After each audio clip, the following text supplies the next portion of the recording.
असदुद्दीन ओवैसी ने कहा बहुत हुआ और नहीं चलने वाला है। गुस्से में गृह मंत्री अमित शाह को लिखी चिट्ठी और मस्जिदों पर पूछ लिया सबसे बड़ा सवाल शादंग। ओवैसी की चिट्ठी में ऐसा क्या है कि मुसलमान हो गए खुश? इस तरीके से किसी ने आवाज नहीं उठाई थी, लेकिन अब आर पार की लड़ाई के मूड में है ओवैसी। इस बार असदुद्दीन ओवैसी ने ऐसा काम किया है जिसने कई सियासी दलों की जमीन खिसका दी है, क्योंकि मुसलमानों के लिए अब खुलकर ओवैसी ने लड़ाई लड़ने का आह्वान कर दिया है और गृह मंत्री अमित शाह को ऐसी चिट्ठी लिखी है जिसकी चर्चा सियासी गलियारों में भी हो रही है, क्योंकि मस्जिदों को गिराने के मामले में अब ओवैसी के सब्र का बांध टूट गया है।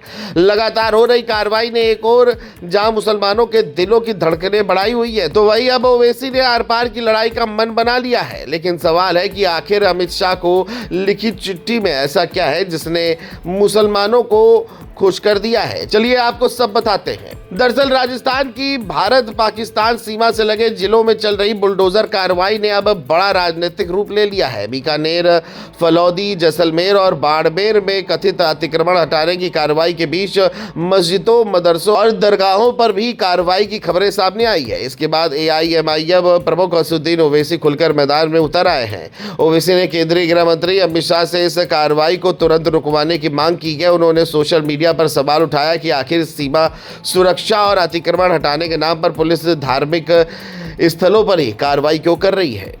यही सवाल अब राजस्थान से निकलकर दिल्ली तक पहुंच गया है। ओवैसी का आरोप है कि बीकानेर में 4 मस्जिदें और फलौदी, जैसलमेर और बाड़मेर में 9 मस्जिदों और दरगाहों पर कार्रवाई हो चुकी है। उन्होंने कहा कि कई दूसरी धार्मिक जगहों को भी नोटिस मिलने की खबर है। ओवैसी ने दावा किया कि जैसलमेर के रामगढ़ तनोट बाईपास पर स्थित करीब 250 साल पुरानी हजरत महमूद शाह जिलानी दरगाह भी कार्रवाई के दायरे में है। ओवैसी ने गृह मंत्री अमित शाह को टैग करते हुए कहा कि ये भेदभावपूर्ण और निशाना बनाकर की जा रही कार्रवाई जिसे तुरंत रोका जाना चाहिए। ओवैसी का कहना है कि अधिकारियों ने कुछ जगहों को चारागाह की जमीन पर बना बताया, लेकिन जिन जगहों को निजी जमीन पर बताया गया वहां कथित तौर पर अनुमति और मंजूरी पर सवाल उठाया गया।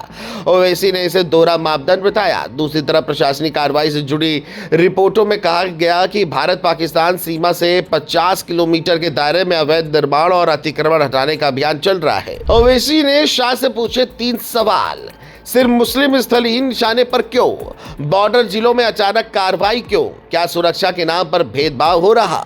पुरानी दरगाहों को नोटिस क्यों मिला?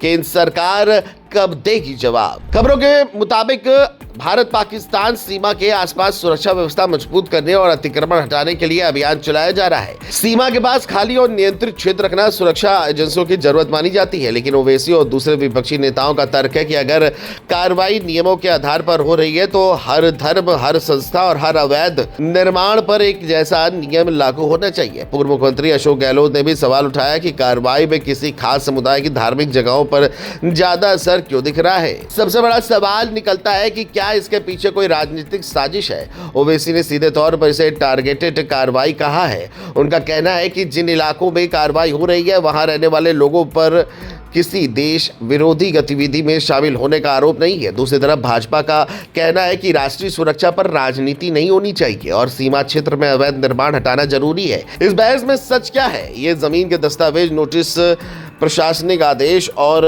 अदालत की प्रक्रिया से ही साफ होगा। किसी भी धार्मिक स्थल पर कार्रवाई से पहले कानूनी प्रक्रिया और दस्तावेजों की निष्पक्ष जांच जरूरी है। अब केंद्र और राजस्थान सरकार के सामने चुनौती है कि वे साफ बताएं कि किन जगहों पर कार्रवाई हुई, किन नियमों के तहत हुई और क्या सभी अवैध निर्माणों के लिए एक ही नीति अपनाई गई।